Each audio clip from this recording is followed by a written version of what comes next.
Welcome everyone to our Thursday webinar. We are glad that you're joining us today. My name is Lourdes. I'm the Director of Patient Services here at the Foundation. And I'm just waiting for folks to get logged on and connected before I introduce our speaker.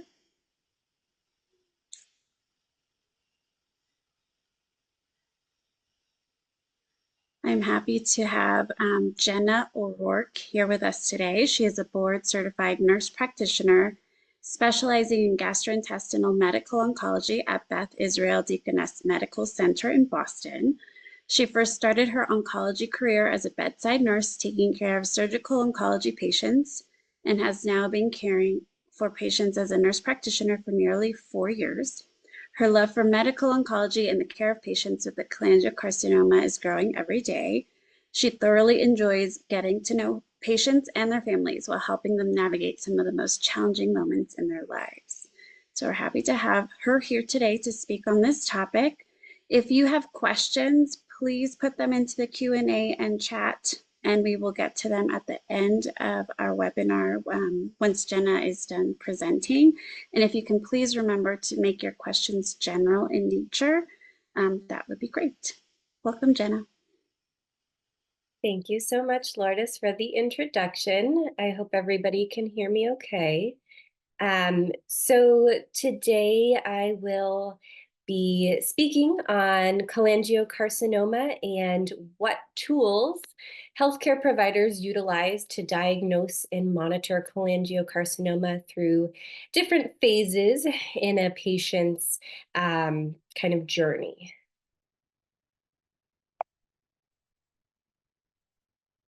All right, so learning points of this webinar. So we're going to talk through kind of 3 phases in a patient's journey with cholangiocarcinoma. The first kind of subset will be on diagnosis. In particular, we will touch upon symptoms that are associated with cholangiocarcinoma or what symptoms a person may present with at diagnosis. We'll speak a little bit on what labs or blood work would be necessary to evaluate cholangiocarcinoma or abnormalities in symptoms. We'll talk a little bit about imaging and what types of imaging providers might use and procedures as well. And then we'll go into tumor markers. What's a tumor marker? How do we use it? And the next kind of phase we will speak about is treatment. And when I say treatment, I'm going to primarily be speaking about chemotherapies, immunotherapies, and targeted therapies, not so much the surgical aspect for this subset of the webinar. So we'll talk again about symptoms and how healthcare providers will assess symptoms when patients are undergoing active treatment or current treatment with IV types of chemotherapy or immunotherapy or oral drugs, imaging and how and when imaging would be warranted, and again, tumor markers and how we can utilize a tumor marker to assess how cancer may be doing and how a person may be doing. And then the next kind of phase of the presentation will go into post-surgical monitoring. So this is the part of the presentation I'll kind of briefly touch on the surgical aspects and kind of what happens after surgery in this surveillance or monitoring phase of treatment. Again, symptoms, imaging, and tumor marker trends. So before we kind of jump into how to diagnose, I'm going to first start with just a brief overview of cholangiocarcinoma. There are a lot of great resources on the Cholangiocarcinoma Foundation website as well. So I highly encourage you to take a look, but we're gonna kind of briefly go over what is cholangiocarcinoma and what are the 3 primary subtypes of cholangiocarcinoma. So cholangiocarcinoma is a type of gastrointestinal cancer. We refer to this as a GI cancer. GI cancers can be in the abdomen, cancers such as cholangiocarcinoma, bile duct cancer, liver cancer, pancreas cancer, colon cancer, esophageal cancer. So cholangiocarcinoma is kind of in this group of the gastrointestinal cancer types. The primary tumor of cholangiocarcinoma is going to arise from the bile ducts. We're going to talk a little bit about what a bile duct is in a couple of slides, but if we can break down the word cholangiocarcinoma, the first part of the word cholangio is going to refer to bile duct, and carcinoma is just a fancy terminology for cancer. We'll actually talk a little bit now. What is a bile duct? So a bile duct is a tube-like or a straw-like structure that carries bile. Bile is a liquid substance, and it helps our bodies break down foods and help our bodies digest foods and specific fatty foods. So the bile duct is that tube structure that carries the bile substance from the liver where it's made, and the gallbladder, and that's the bile stored there. And it travels to the small intestine, where it helps the body break down and digest food, and then can get excreted in the feces. There are three main subtypes of cholangiocarcinoma based on where the primary tumor is located. And on the next slide here, we'll see a nice figure adapted from Cholangiocarcinoma Foundation website, where we're explaining kind of the three subtypes here. So the picture, you're going to follow a little bit along on the kind of pale pink tube-like structures. Those are called the bile ducts. We'll first look in this top portion, which is labeled as the liver in the darker red color. The bile ducts that are located in the liver are going, if a tumor arises or an abnormal cluster of cells, which becomes a tumor, arises from these small bile ducts in the liver, we call this intrahepatic cholangiocarcinoma. Moving down a little bit into where there's a kind of green highlighted area, the perihilar cholangiocarcinoma, so where the right and left bile ducts split off and they're coming to join this kind of larger bile duct here in green. That's called the common bile duct. We're going to have the most common type of cholangiocarcinoma, which is the perihilar. Moving down a little bit further, we're going through the pancreas and into the bowel. The tumors that will arise in this location are referred to as distal cholangiocarcinoma. You may have or may have not heard, but some people will refer to only intrahepatic and extrahepatic. So we can kind of see this separation where the intrahepatic is everything in the liver and extrahepatic is everything outside the liver. So that perihilar and distal would be kind of in the broader term of extrahepatic cholangiocarcinoma.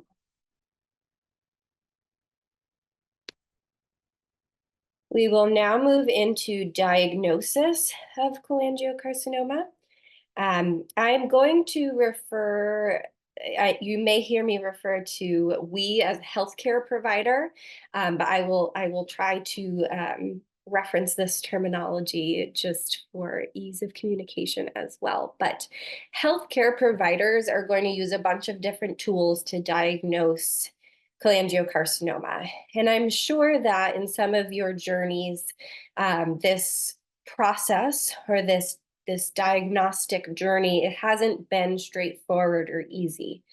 Cholangiocarcinoma is one of the more rare cancers that we have, and it is becoming increasingly more researched and studied, and we have a lot more resources now, but there are definitely still places in the US and outside of the US that that don't know about the latest and greatest, and people who have symptoms that may end up having a diagnosis of cholangiocarcinoma, it can be a rocky road to that initial diagnosis.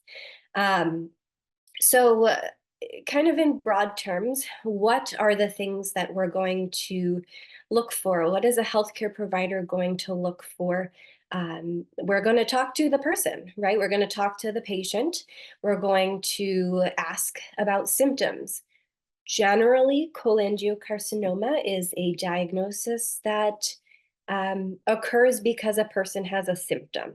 And it's not often found incidentally. And what I mean by incidentally is by chance, although sometimes that can happen if a person maybe goes in for a routine scan for a kidney stone and there's a tumor somewhere.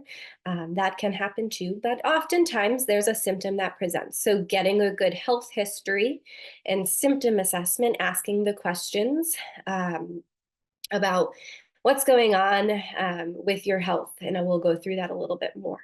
Physical exam is going to be very helpful. Laboratory tests, imaging, and endoscopic procedures. So the first topic we'll talk about is symptoms and how and what symptoms may be present in a person that is diagnosed with cholangiocarcinoma. So symptoms associated with cholangiocarcinoma may vary based on where the primary tumor is. When I say primary tumor, we're going to reference back to that image with the liver, talking about either the intrahepatic in the liver bile duct cancer or out of the liver extrahepatic cholangiocarcinoma.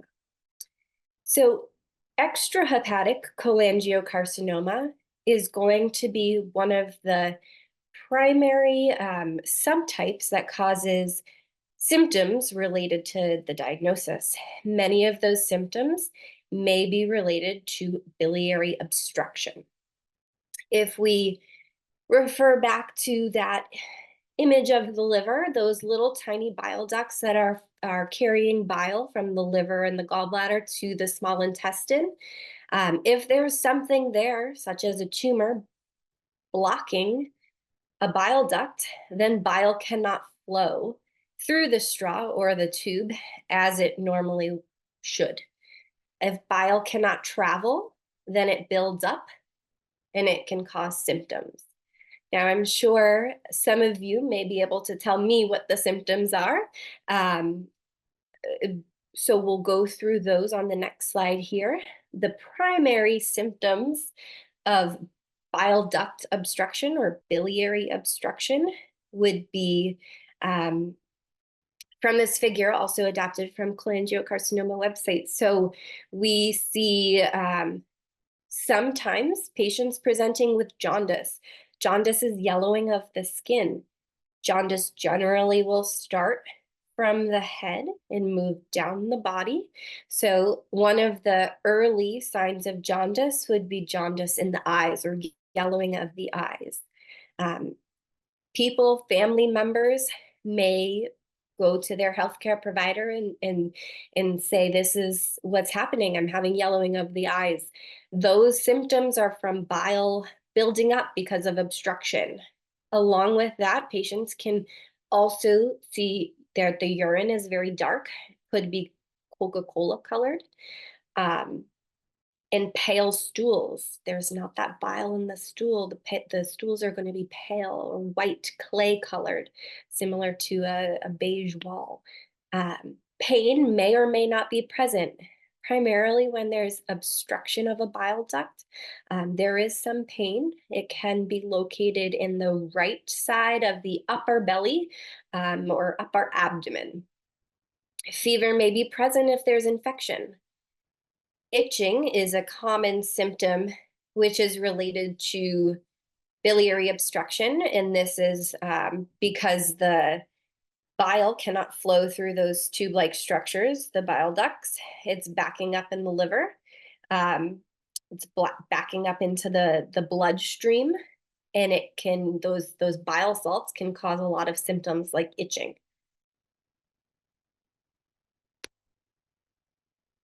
Now, intrahepatic cholangiocarcinoma, this is the subtype that's formed in the bile ducts of the liver, may be associated with biliary obstruction as the tumor grows or spreads. But symptoms of intrahepatic cholangiocarcinoma may be a little bit less distinct than extrahepatic. So we may get those symptoms of bile duct obstruction, such as jaundice, dark urine, pale stools, itching, fever if there is infection present. But some symptoms are a little less obvious. And so symptoms of fatigue, unexplained weight loss, and right upper abdominal pain can also be present. If you can recall back a few moments ago, I spoke about how a patient's journey might be a little rocky for getting an initial diagnosis for cholangiocarcinoma. Some of that it is because these symptoms I've listed in the right here are vague, and so they're not fatigue can be explained by many different things: stress at work or with family or with doing whatever you're doing in your personal life. Um, Unexplained weight loss is a concerning symptom, especially when, unexplained, when patients aren't trying to lose weight, but they are losing weight despite either normal eating.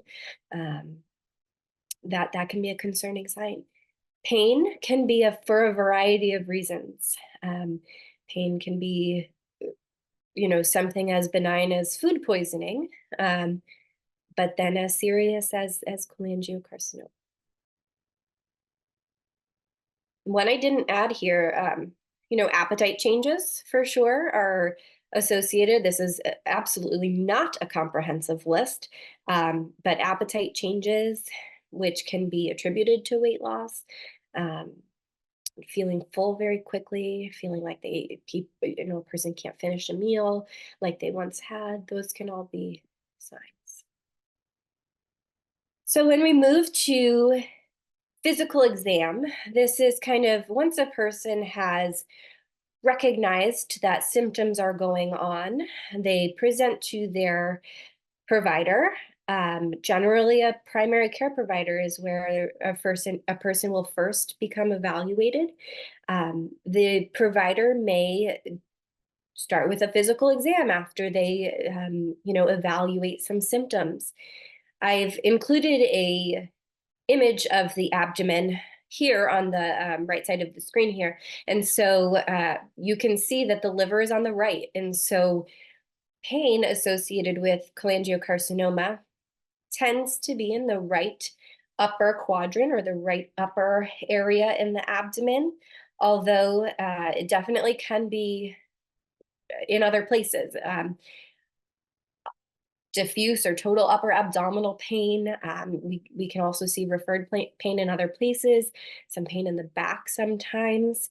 But just so that you have an image of kind of where the liver is located, we do see that under the rib cage in the right upper quadrant here. So a healthcare provider might look for signs of jaundice, like I said before, in the eyes or the skin. They may look for signs of weight loss. Weight loss can be, if you're well established with your primary care provider, that might be very noticeable. If a person is meeting a doctor or provider for the first time, some physical findings of weight loss would be the jaw and the cheeks sunken in. The temples here would be kind of sunken in as well. We call that temporal wasting. In overall, with the face looking very thin, those can be kind of weight loss physical symptoms that a healthcare provider may evaluate for. What I didn't mention with the health history, a good question that somebody might ask you is, are your clothes fitting the same? Some people don't weigh themselves at home, and that's okay. So it's hard to tell if you've lost weight or not. Are your clothes fitting the same? And if the answer is no, and it's a much looser, then that might be a tell-all sign of some unintentional weight. Abdominal pain, enlarged liver. So when a healthcare provider does an abdominal exam, they may press on the upper right side of the abdomen to feel if the liver is enlarged or not. Fever, part of our vital signs where we take temperature, if there's concern for infection or cholangitis. So labs, abnormalities in health history or physical exam would definitely warrant some further investigation. Generally, that happens with blood work. If a person presents with abdominal pain or jaundice, then you better believe they're going to get some blood work to evaluate. Generally, the tests that we're going to be concerned about are the liver tests. These enzymes, we call them aminotransferases, and the alkaline phos, they're liver enzymes that indicate that the liver could be stressed or damaged. Bilirubin is a marker of bile in the blood, and so we can measure this to evaluate for any evidence of obstruction in the bile ducts. If the bilirubin is high, then we worry about obstruction in the bile ducts. A complete blood count, CBC, can be helpful to evaluate for infection through the white blood cells. White blood cells are kind of our soldiers that fight infection in our body. And so when those are elevated, we can see concern for infection. Another lab that might be taken, or another blood test that might be taken, are tumor markers, CA19-9, CEA, and AFP. We'll go through those next. What is a tumor marker? A tumor marker is a substance that's produced by cancer cells. And this substance is present in the blood. It can also be produced by other cells in the body in response to cancer. Anywho, tumor markers can be measured, and we can measure them through the blood. Generally, an elevated tumor marker can create suspicion for cancer, especially if the person is presenting with abnormalities on symptoms or physical exam. I do want to make note here that there are many non-cancerous factors that may elevate tumor markers. History of cigarette smoking or current cigarette smoking can elevate CEA falsely. Biliary obstruction or infection can also elevate tumor markers.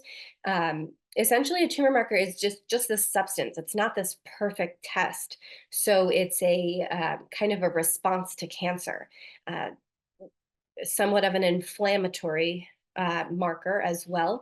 And so when we see inflammation, and specific in the GI tract, we can see false abnormalities or false elevations of tumor markers.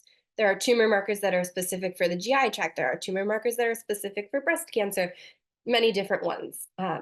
For cholangiocarcinoma, the two main tumor markers are CA19-9, which you may have heard about, carbohydrate antigen 19-9, and CEA, carcinoembryonic antigen. And these two tumor markers, they're not, like I said, it's not a perfect test. They're not 100% specific for cholangiocarcinoma. So false positives may happen. If a person does present with abnormal symptoms, and they may have abnormal blood tests like liver enzymes, then a tumor marker may be added on. The AFP is not a tumor marker that's generally associated with cholangiocarcinoma. However, it can be checked at initial presentation to kind of distinguish or differentiate primary liver cancer from bile duct cancer. If a tumor marker is elevated at diagnosis of cholangiocarcinoma, then a healthcare provider can follow this blood test throughout a patient's treatment course and kind of post-treatment monitoring, which we'll go through.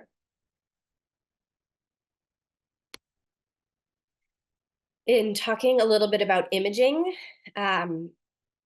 so not all people that present with symptoms will get a CAT scan right away. Some people may get an ultrasound.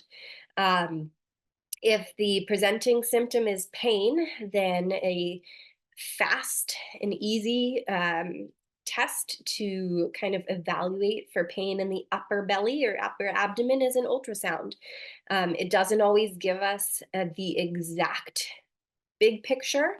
And oftentimes ultrasound is kind of a test that one can start with, but will require further testing if there's abnormalities.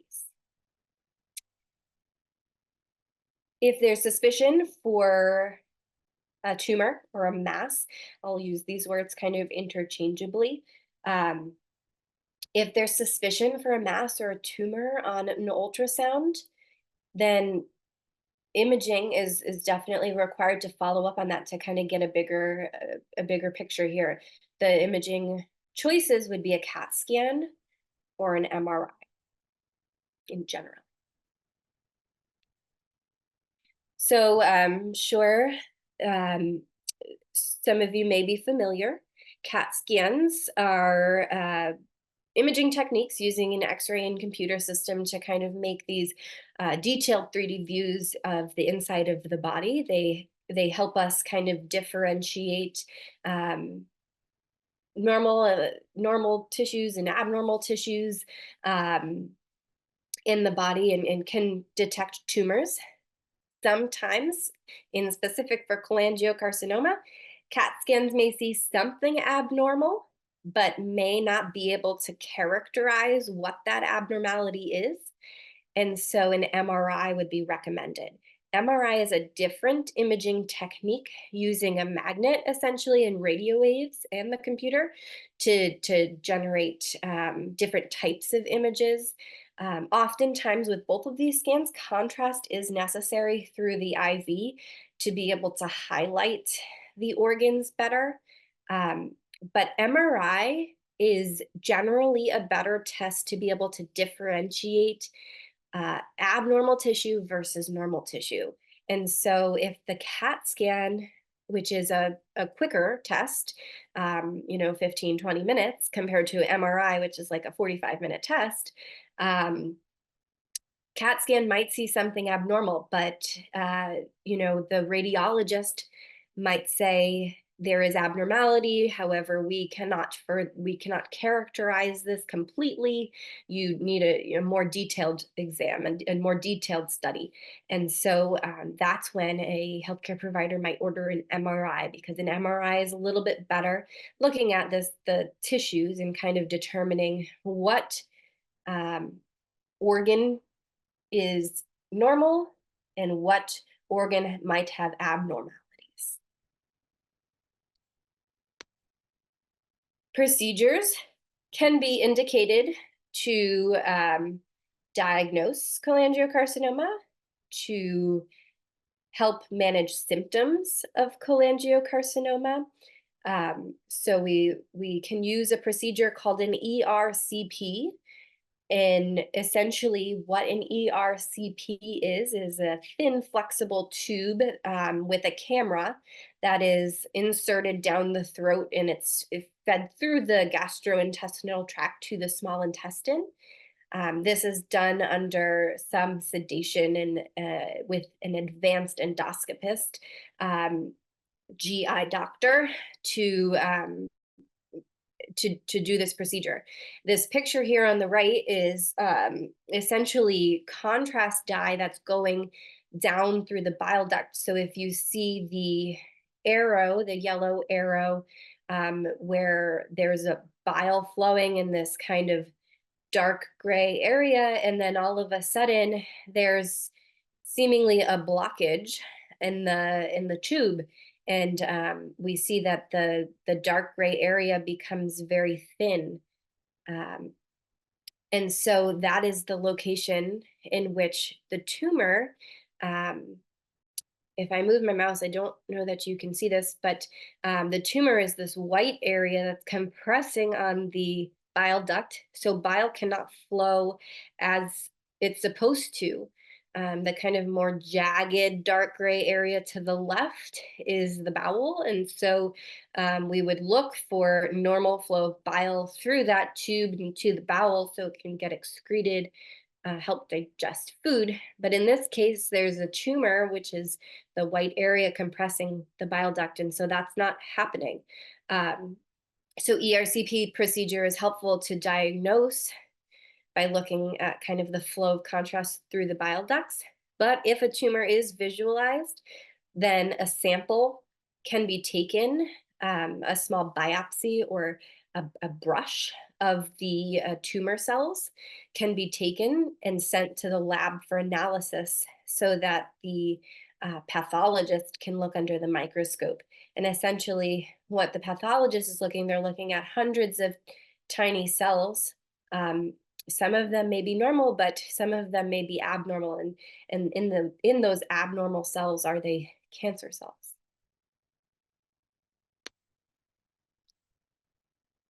To kind of continue on with ERCP procedures, so the ERCP procedure can also be what we call therapeutic in nature as well, meaning to improve symptoms. Generally, when ERCP is going to occur, a person has symptoms of biliary obstruction, bile duct obstruction, whether that be jaundice or pain or abnormal labs. The ERCP procedure can be therapeutic in a sense to help relieve symptoms because a stent can be placed into the bile duct where there is an obstruction or a compression from tumor. And so stents can be plastic. Sometimes initially they're plastic, and the plastic ones, some of you may know, they don't really last that long. They can dislodge and they can move and they can get re-obstructed and they can cause a whole list of problems for people and headaches for people who have the plastic stent. Sometimes those plastic stents are exchanged for metal stents. Oftentimes they're exchanged for metal stents, which are a little bit more durable. They also can get dislodged or clogged, and sometimes repeat ERCP procedures are indicated to kind of dislodge or clean out some sludge that may be building up in the stent.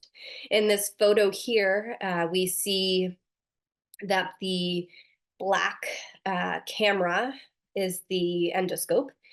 So that's the scope that kind of goes down the throat and get threads through the GI tract. And then a guide wire is kind of placed into the bile duct. And the tumor, which is labeled, is kind of squeezing the bile duct. And so bile wasn't flowing as it normally should have. And so this stent is kind of opening up the bile duct from the inside. Now, when the tumor arises in the bile duct, the stent is kind of pushing the tumor out of the way. So that the picture doesn't depict that as clearly, but if the tumor is arising in the bile duct, then the bile duct stent is pushing the tumor out of the way to allow for that bile to flow through. It can help reduce symptoms related to the biliary obstruction, like the jaundice and pain and itching. And hopefully we would see some normalization of labs as well. Biopsy. So if a person does not require ERCP, but say there is a tumor in the liver, we'll use this as an example. There could be a biopsy through the skin. So another procedure that's done with some sedation, where a needle, as pictured on the left here, is inserted through the skin to a tumor, in particular on this photo in the liver. We call it a percutaneous or through the skin biopsy.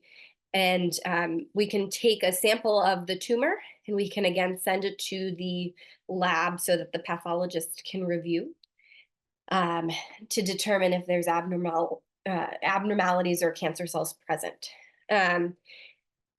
Biopsies that are done through the skin can be performed under ultrasound or a CAT scan. Sometimes MRI, but generally ultrasound and CAT scan. An important thing to note here is next generation sequencing, or kind of checking the tumor for alterations in its DNA. We call it somatic testing or genetic testing of the tumor.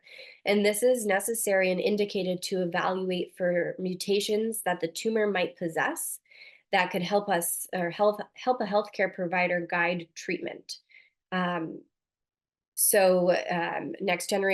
Next generation sequencing is an important step in diagnosis You may not get results back prior to starting a treatment.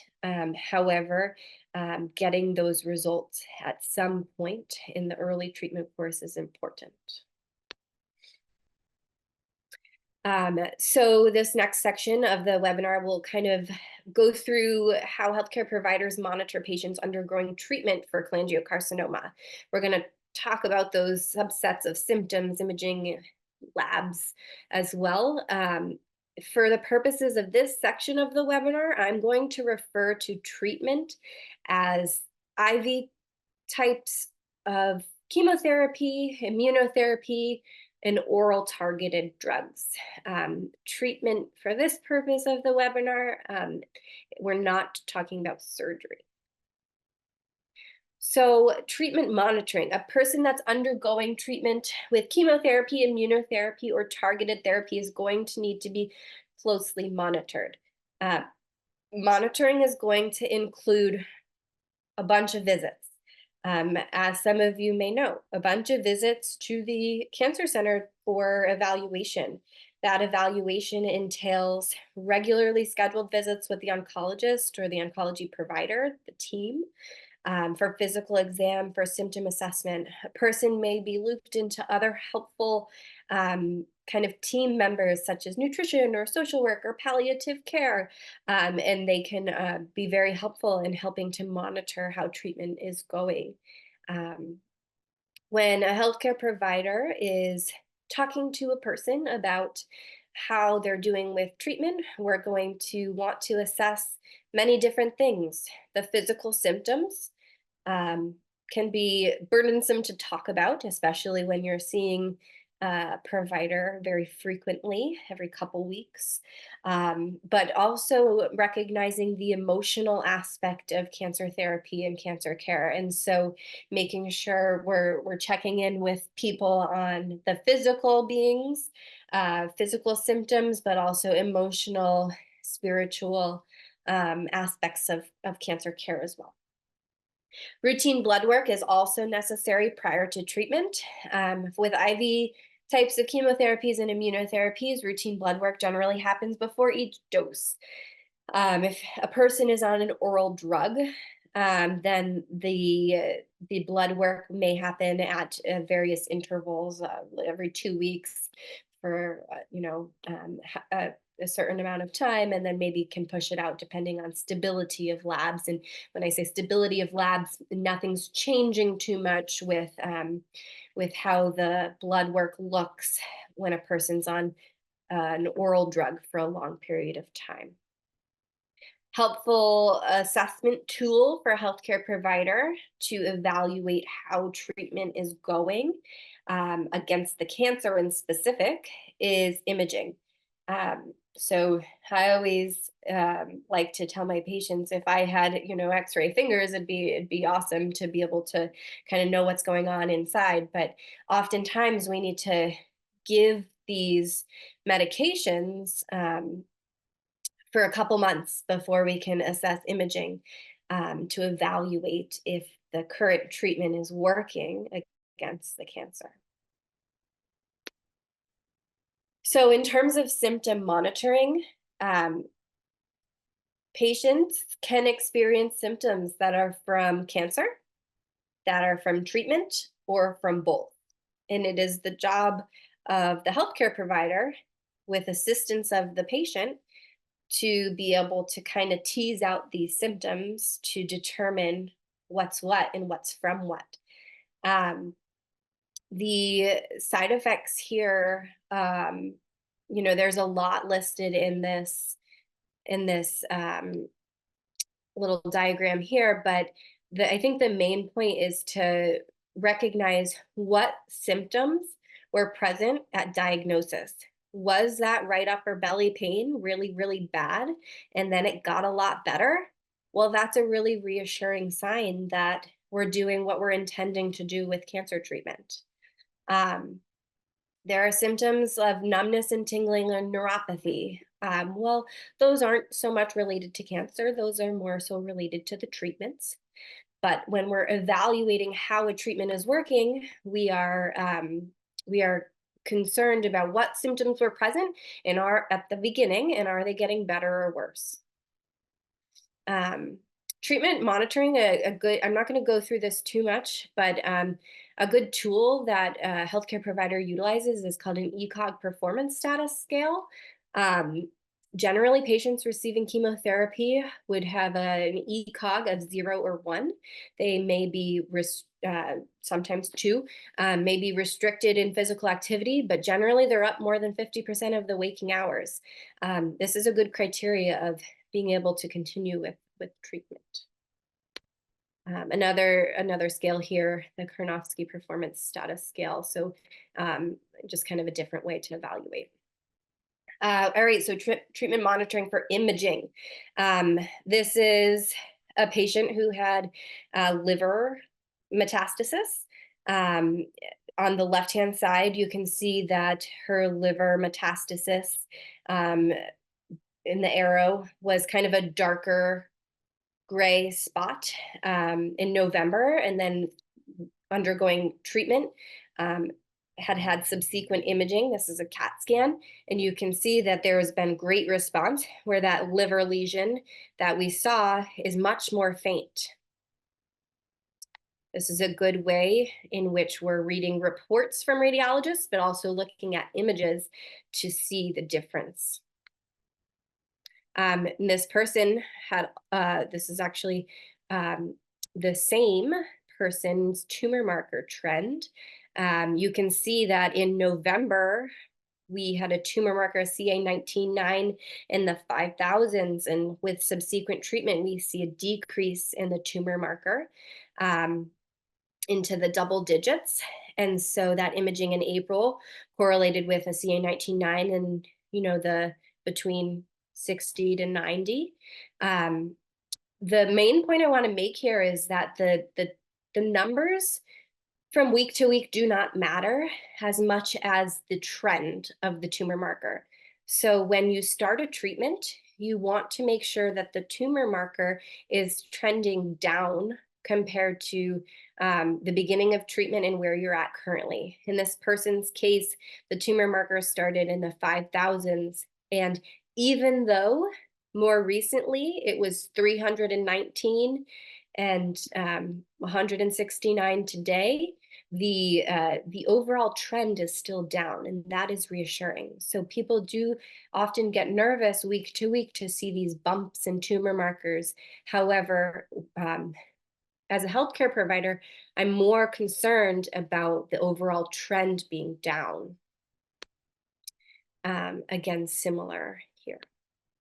So all in all, putting it together, how we monitor treatment, we're gonna have 3 components.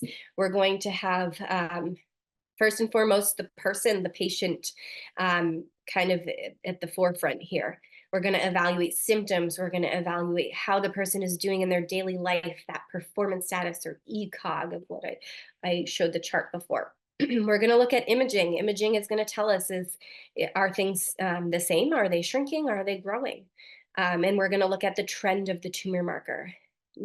Not one of these can be utilized independent of another. We need kind of a whole picture to put it all together and to make choices with the patient together. For the purposes of time, I'm going to skip the case study for a moment. So what happens after surgery? So this is the part of the webinar where I will briefly talk on surgery and kind of what happens after surgery. If a patient is able to undergo surgical resection, they may be offered chemotherapy or chemotherapy and radiation therapy. And when that's all complete, they may enter a surveillance phase. Surveillance is a fancy term for close monitoring. Close monitoring happens with the same oncology provider in the cancer center, regularly scheduled visits, but maybe a little bit spaced out compared to when the person was getting active treatment or current IV chemo or something like that. Could also consist of lab work and imaging. So I've a kind of outlined here the NCCN guidelines for cholangiocarcinoma surveillance schedule. So post-surgical surveillance or monitoring should be include a history, physical exam, and imaging. We do the imaging of the chest, the abdomen, and the pelvis every 3 to 6 months for 2 years. And then after that 2 year mark from surgery, we can kind of space things out a little bit more every 6 to 12 months. Generally, a healthcare provider will monitor a person with cholangiocarcinoma for 5 years from their surgery. Sometimes longer based on a provider preference and patient preference. During that time, monitoring tumor markers is very important. The CEA, the CA19-9, especially if they were relevant at diagnosis. So if what that means is if the CA19-9 was elevated at diagnosis, but the CEA was completely normal, then that CEA may not be the best one to track. Instead, we probably want to track the CA19-9 instead. It'll give us a little bit of a better picture. If a tumor marker comes back elevated during surveillance time or monitoring time after surgery, but the images look totally clear, generally we can recheck. We can recheck and again are more concerned about trends of tumor markers either creeping up or going down rather than just one specific number. Okay, so it's always a kind of comprehensive evaluation, making sure that we have multiple data points.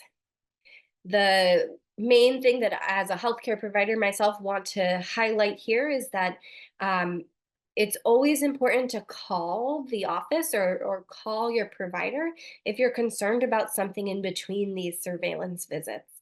So,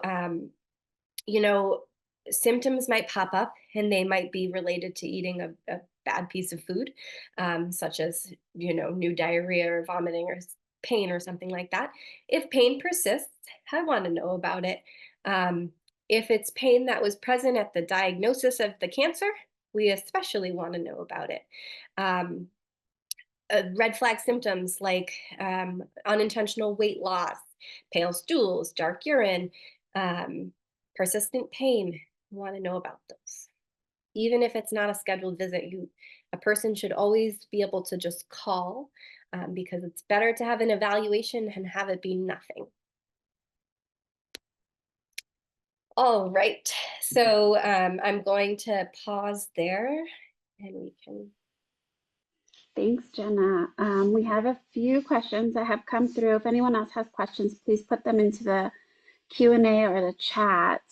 We had a couple of people ask about the CA19-9 and the CEA, and maybe can you explain a little bit more as to why these values would not be elevated in someone who's diagnosed with cholangiocarcinoma, or just slightly elevated versus like substantially elevated?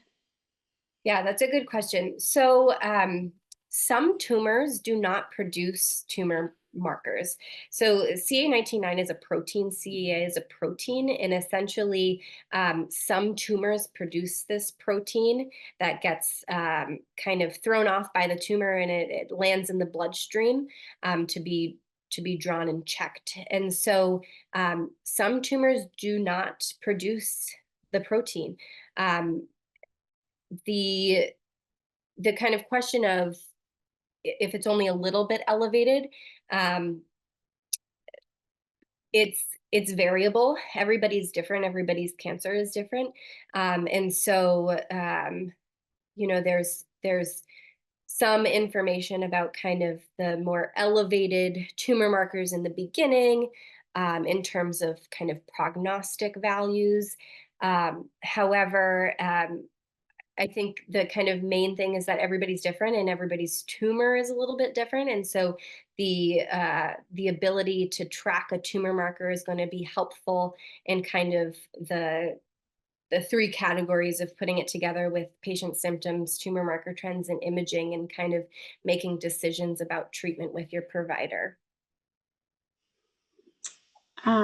Someone is asking if causes are known for cholangiocarcinoma.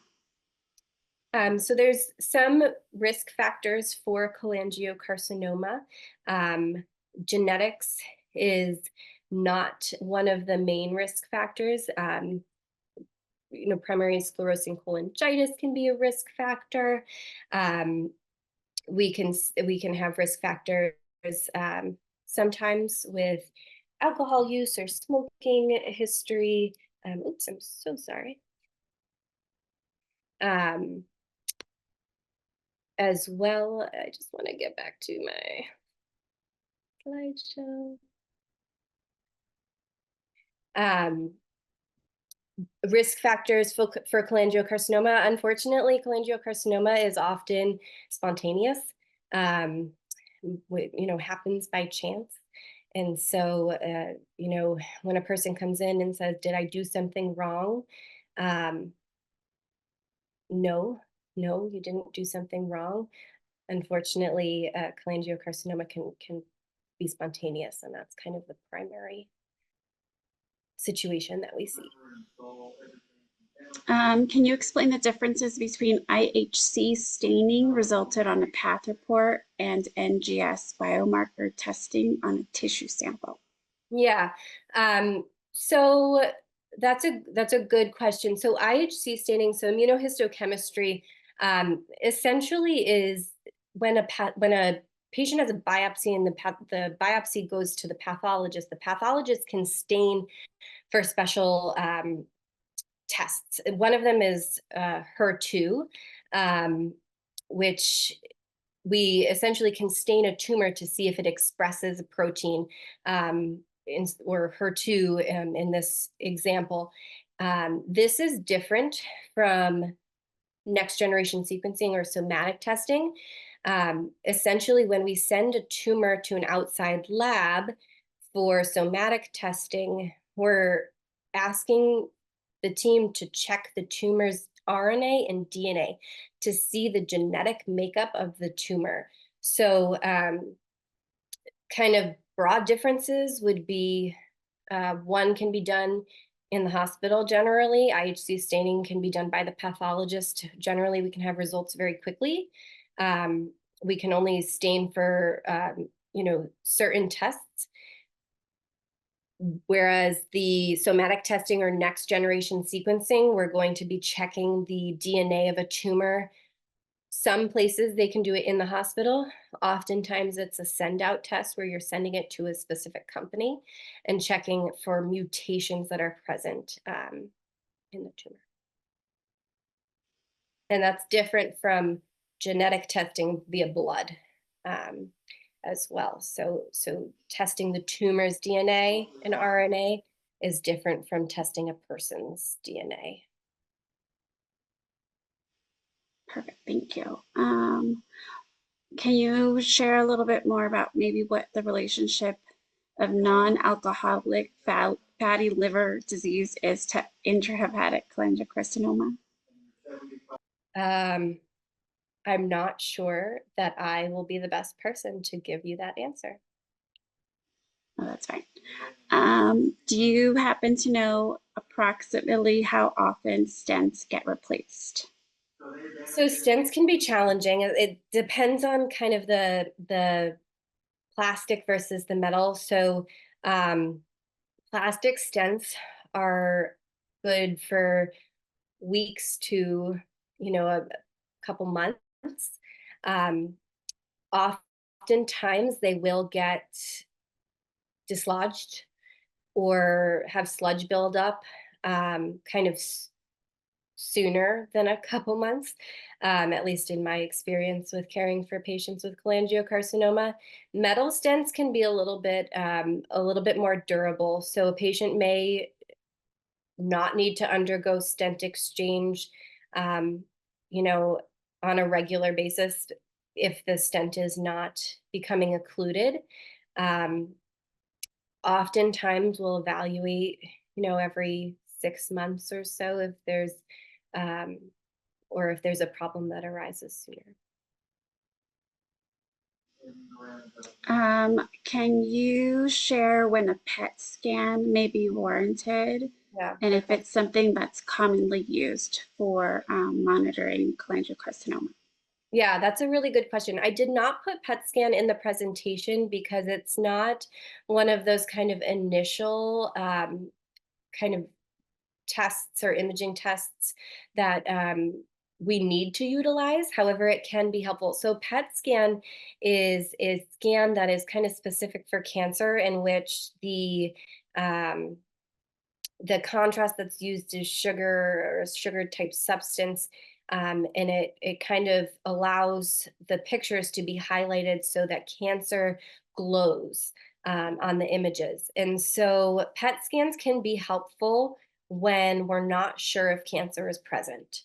An example of this could be a person that has undergone their treatment and their surgery, and they are in this post surveillance monitoring phase. And then, the tumor marker is rising and it keeps rising, but all CAT scans and MRIs show nothing growing or changing or anything going on. At that time, it may be warranted to get a PET scan to see if we can see anything different. It's another diagnostic imaging test to utilize to kind of show us where cancer may be. Um, it's not often utilized, every couple months while a person is going through active chemotherapy or immunotherapy or targeted drugs. Um, it doesn't always give us very helpful information in terms of size of cancer, but primarily it shows us kind of where cancer is. And so I like to tell my patients that, we don't monitor how much it glows from, one interval to the next. So, February to May, it doesn't quite matter how much it's glowing or the change, it's more so the size. And so that's why CAT scans and MRIs are a little bit better for evaluating treatment response. If we're trying to look for cancer, and we can't find it on other imaging modalities, then a PET scan is a good image choice. Um, and then what imaging is best to indicate metastasized areas, do you know? Yeah, so oftentimes CAT scans and MRIs can be utilized to evaluate metastasis as well. So primarily cholangiocarcinoma will metastasize to the liver first. And so similar to the picture that I showed a few slides back, we'll see a liver tumor. So when we do image for cholangiocarcinoma, the guidelines suggest that we image the chest, the lungs, the abdomen, and all the organs inside kind of the belly region, and the pelvis as well, so that we can see kind of in totality where cancer is present. And so when a provider is asking a radiologist to look for any signs of cancer, the radiologist is not only looking in one place, they're looking throughout that entire body from the chest to the kind of pelvis. And so we can see metastasis on CT or MRI. Sometimes PET scan would be warranted if something looks a little funky, but we can't really characterize it on CAT scan or MRI. PET scan may be warranted, but any of those imaging modalities would be helpful for evaluating for metastasis. Do liver cysts impact cholangiocarcinoma?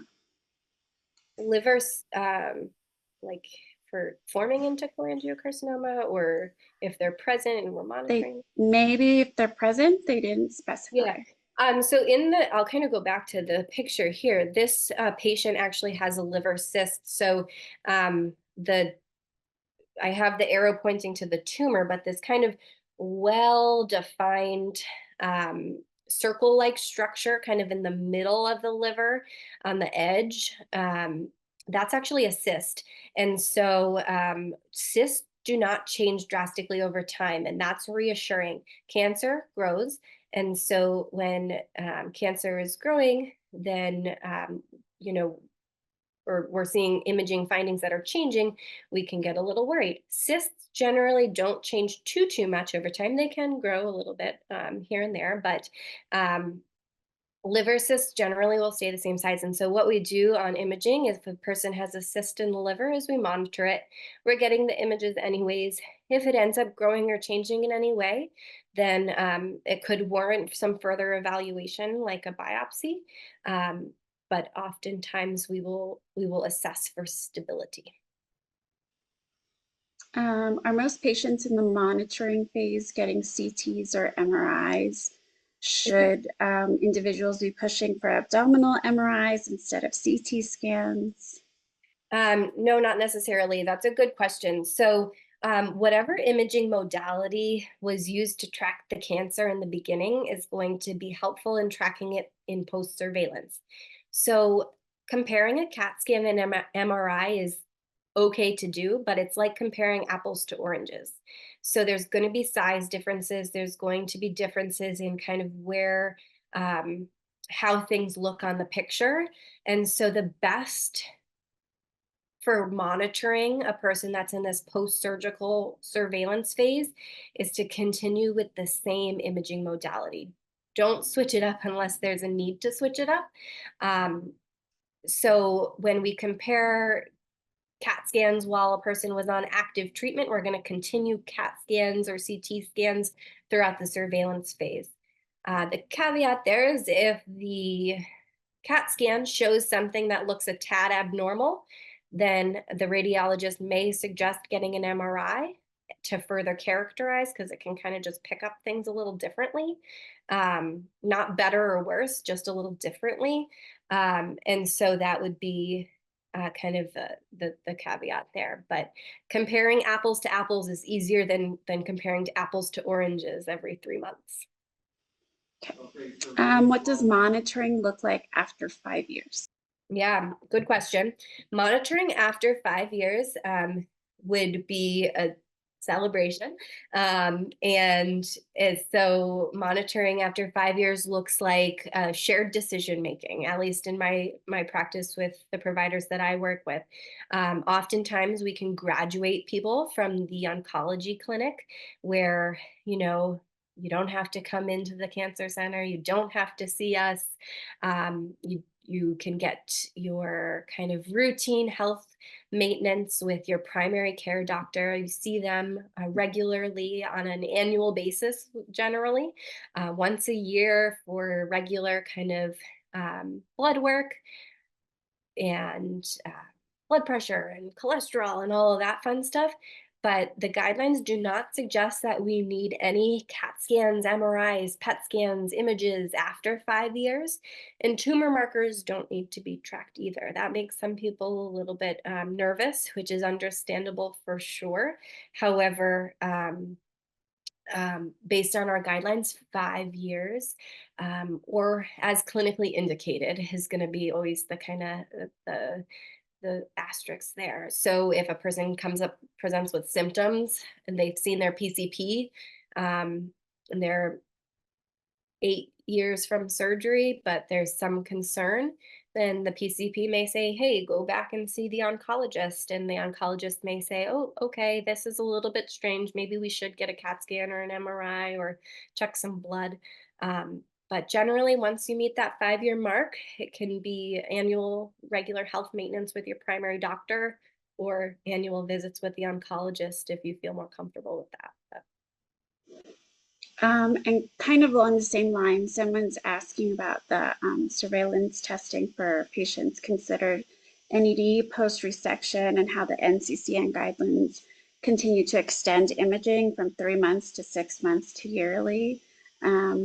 What are your thoughts on the schedule? And then what tips maybe do you have for patients and or providers when the insurance company denies a provider's request for, that surveillance scan? So insurance shouldn't be denying requests if you're within 5 years of surgery and you're following the NCCN guidelines. So that would kind of make me question a little bit, making sure the insurance company had all of the right information. In my practice, we generally monitor patients every 3 months for 2 years and then every 6 months for 5 years. However, if um, imaging is 100% stable and patients are comfortable with it, to extend to the annual CAT scans for 5 years, I think is very reasonable and within guidelines. In my practice, generally, we will see people for a symptom assessment every 6 months, though, within that time frame, just to make sure we're checking in and making sure physical exam and symptoms are still all good. But generally, following the NCCN guidelines is kind of what every cancer center does for surveillance. And so insurance should not give any pushback if you're within those guidelines. I know we're past the hour time. We have a few more questions, and I want to respect your time, but I can go ahead and we can try to answer all of these questions afterwards. Some of them have to do with like genetic testing and whether or not that's something that changes over time. So we can definitely send those out to you all so that you have that information, just in the interest of time and respecting Jenna's time as well. Jenna, thank you so much for the presentation. It's been really helpful and informative. And as we can see, the community has a lot of questions about things. Well, thank you everybody for joining. I also enjoyed presenting today. So please, yes, I'll be happy to help with answering the rest. But thank you everybody for your time. Thank you.